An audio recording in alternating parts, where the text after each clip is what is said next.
Hello you lovely lot, hope you're all safe and well. Welcome back, welcome to the channel, and welcome to the Minelab Manticore.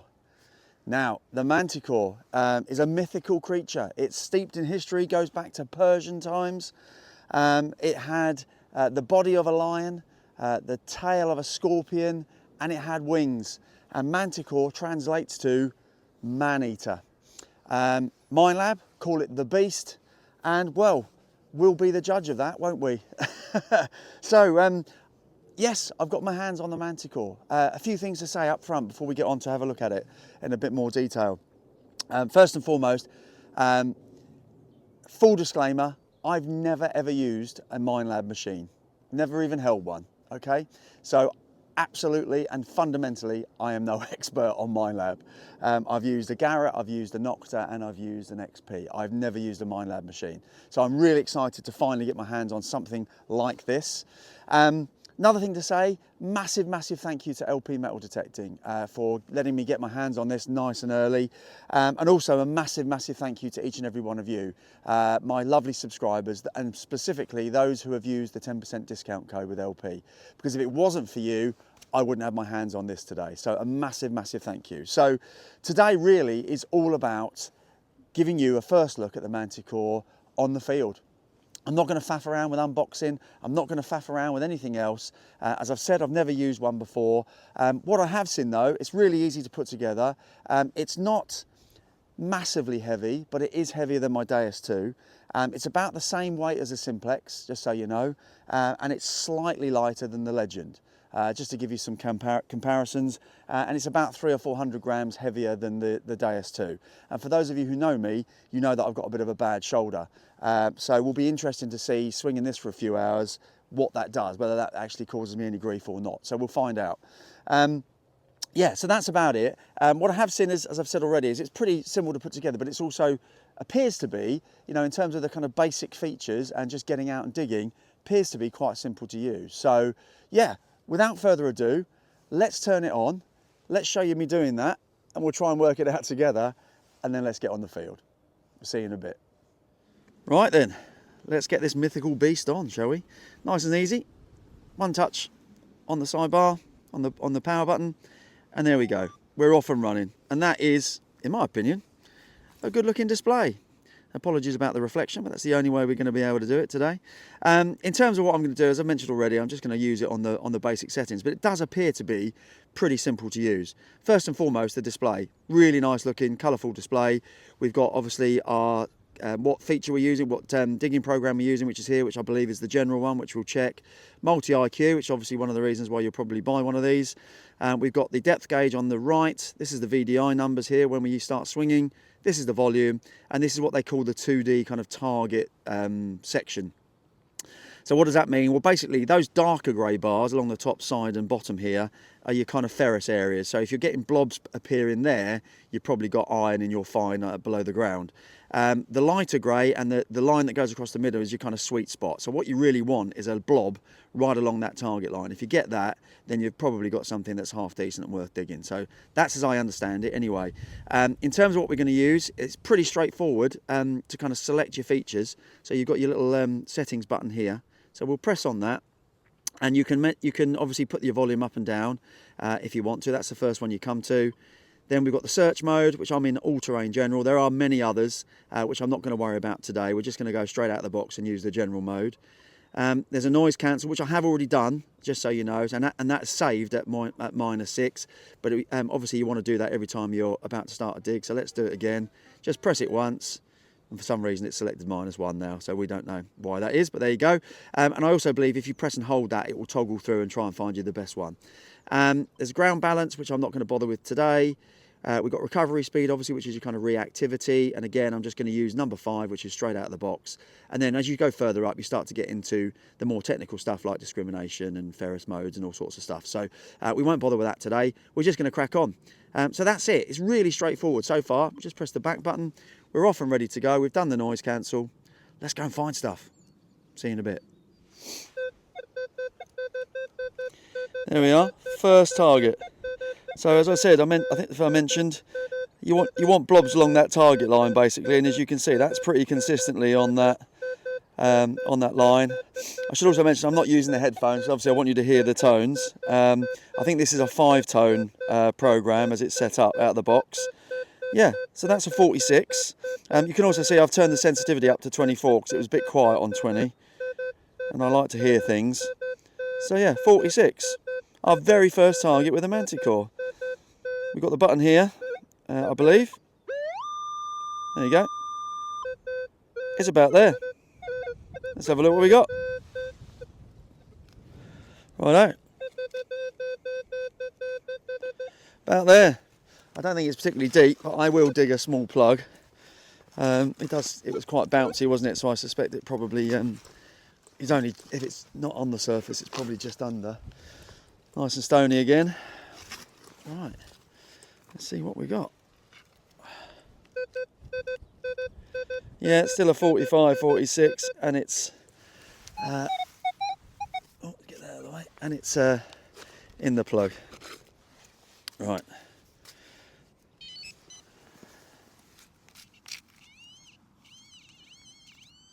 Well, the pinpointing was accurate.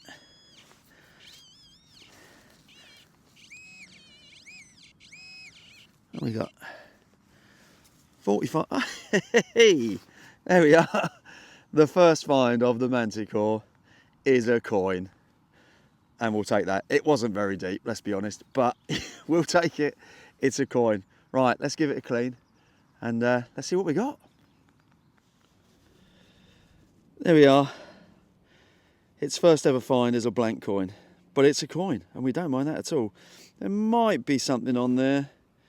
Yeah, maybe. Not sure. We'll have a proper look when we get back to the ranch. But yeah, we don't mind that at all. It was a 45, 46. Let's crack on. Next one was a low tone. In the 30s, look. Low 30s.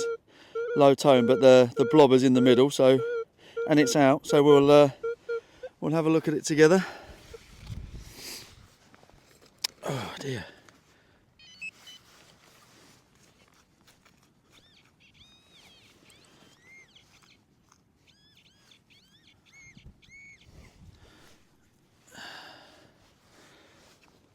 Yeah, right, what are you?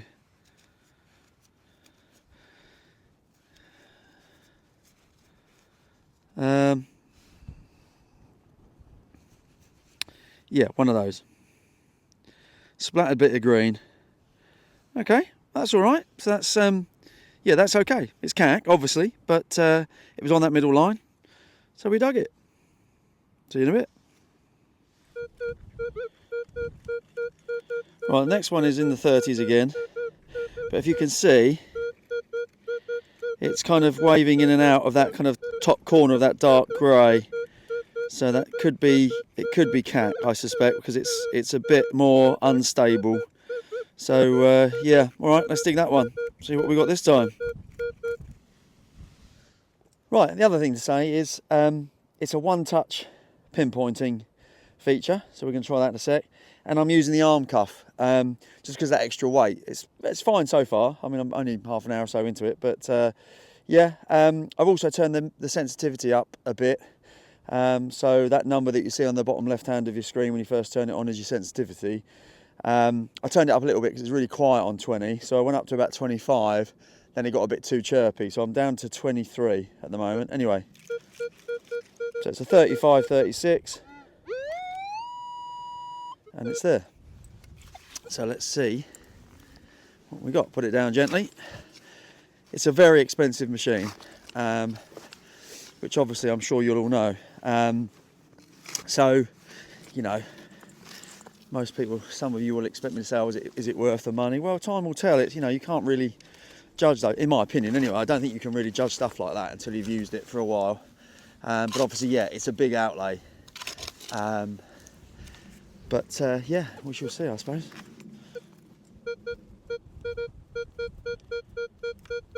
Yep, it's out, still a 35, 36. Let's see what we got. Right, yeah, there somewhere.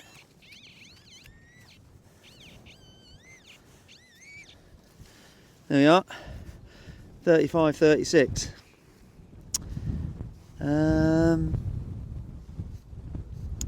Yeah, well, it's a bit of green. Don't think it's that old. It's got a little, I don't think you can see, it's got a little bar in the middle, a little indentation. Don't think it's anything of note, but yeah, that's okay. So yeah, that was bleeding a little bit, wasn't it, into the dark grey, but yeah, still worth the dig. So yeah, okay, cool. We'll crack on. Right, next one.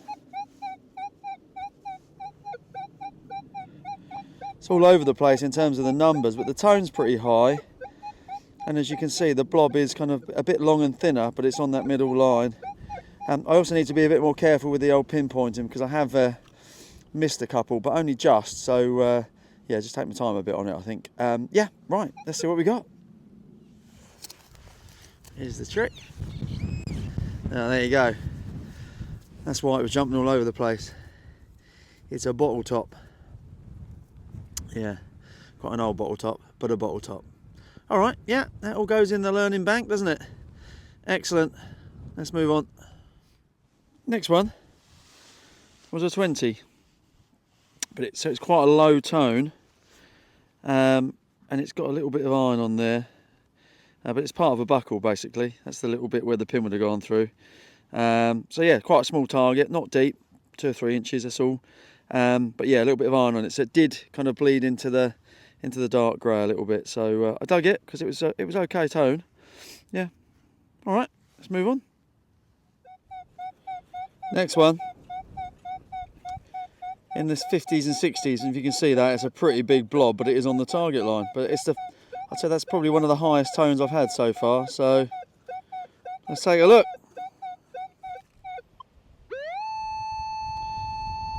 How about there?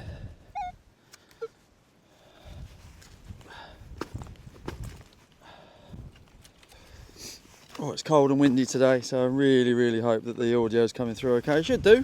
It's a good microphone. Hasn't let me down yet. Oh, I say hasn't let me down yet. Only with user error.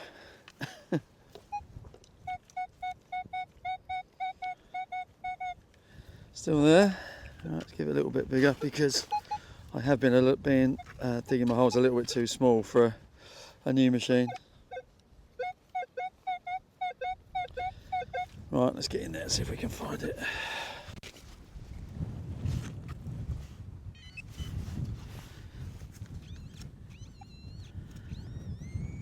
Oh, pretty accurate. There we go. Alright, that's what it is. Yeah, I nearly called lead because of the high tone and the fact that the blob was quite big. Yeah, bit of lead. That's alright. See you in a bit. Right, next one. You can see that it's a 13, pretty stable 13, and the blob is right in the middle and a small blob. So I don't know whether 13, 14 is good or bad, but we'll soon find out. So again, I don't think it's overly deep, but yeah, it's a very steady 13, but a very low tone. So I don't know. We'll soon find out. Yeah, still 13 and still a really small, accurate blob. Yes, it wasn't deep, was it? Ah. Right, for the record, and one to put in the memory, 13 is foil.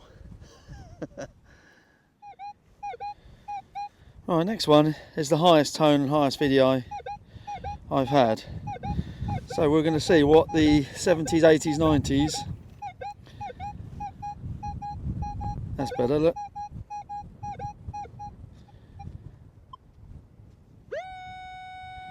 Right. That's blooming loud, the pinpointer, by the way. Let's see what we got. That's better. Oh, now can I see it? Oh yeah, I can see it. That looks interesting. What have we got here? Ooh, that's very cool. You can see that. Little oval shaped bit of green. Wow. Right, let's give that a clean. See what we got. There we are. Killingback Spitalfields. Well, Spitalfields is a very famous market up in London, but yeah, not sure. Killingback, I think that says. On the back, nothing. So that is very cool. And what does that tell us? Well, that was a really high tone in the 90s or 80s and 90s. It was a nice tone. It was on the middle of the target line. Well, that's a sweet spot, I'd say. Yeah, excellent. Oh, we don't mind that at all. We'll do some research on that one back at the ranch.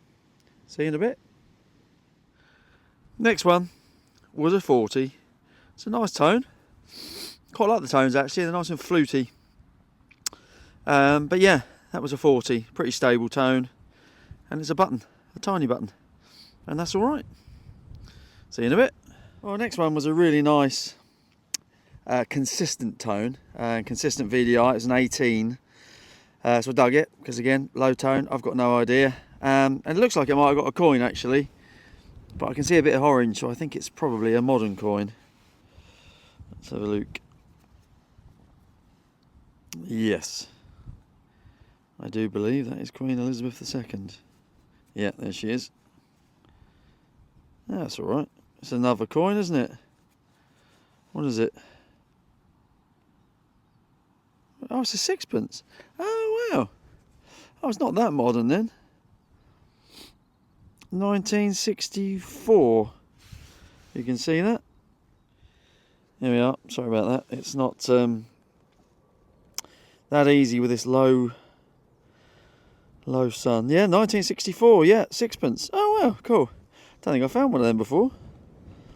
That's all right. I thought it was going to be a 1p. That's actually a better coin than I thought it would be. So excellent. Oh yeah, another again. So that was an 18, just so you know, but a really good 18. That's why I dug it. Well, next one was an interesting one because it was an 18, probably the deepest target I've had so far. You might not be able to see that with a light, but it's, I'd say, about 7-8 inches down. Yeah, it was a pretty stable tone, so I dug it, and that's what we've got. I thought it was just a square bit of green until I wiped it. So full disclosure, I have already touched it. It's actually a tiny buckle, which is very interesting. Again, try and get you in the light, but look at that. See the bar going across there? That is very cool. I reckon that's quite old, you know. Not massively old, because obviously it's got that kind of raised bit, which I think is a more modern approach to a buckle. But yeah, for a buckle, that's tiny. Yeah, that gives me confidence because it found it, and it was a very, very nice, solid and steady tone. Yeah, awesome. We like that. Sorry, just had to quickly show you. Look at that. I just cleaned it a bit, just with the toothbrush. That is minuscule, and I like that a lot. See you in a bit. Next one was in the 20s, and you definitely can't ignore the low numbers on this machine. And I know it's only it's part of a buckle. You probably just see a little bit of the silver gilding coming through there.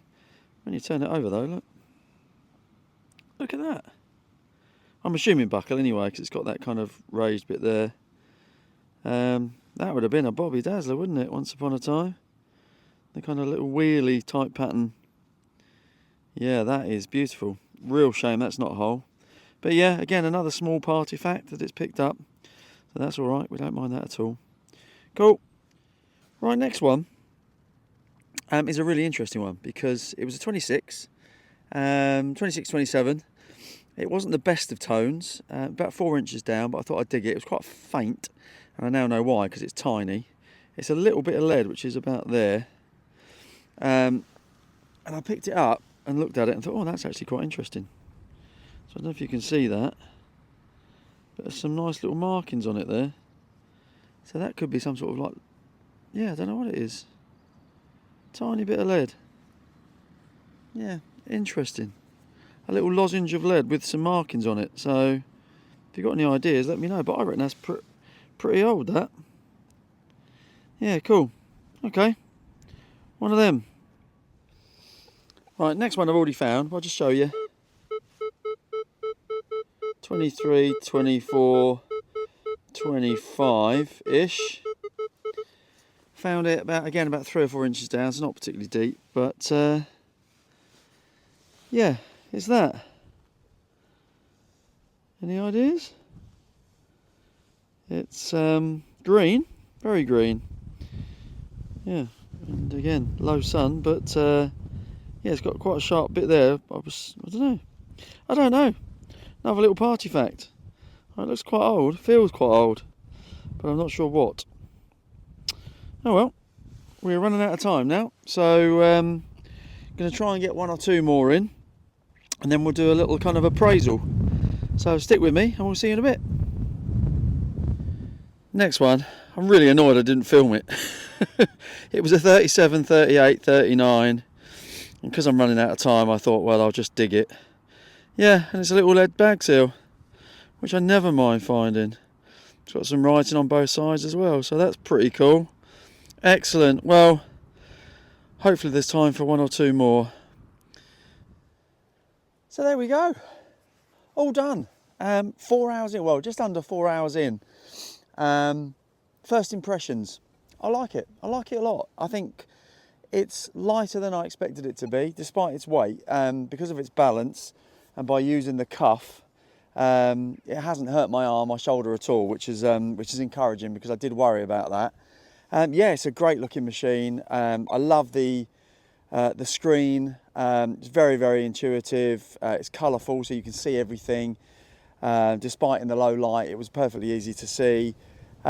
Lots to get used to, lots to learn, of course, with the tones and the noises and everything else. But so far, I'm impressed. Much, in fact, it's exceeded expectations, I have to say. Is it worth £1,800? Time will tell. Time will tell. So far, so good though.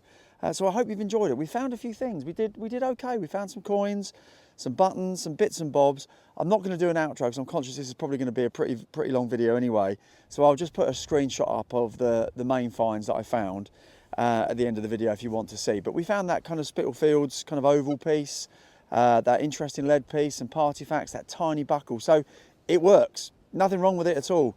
Straight out of the box, really easy to use.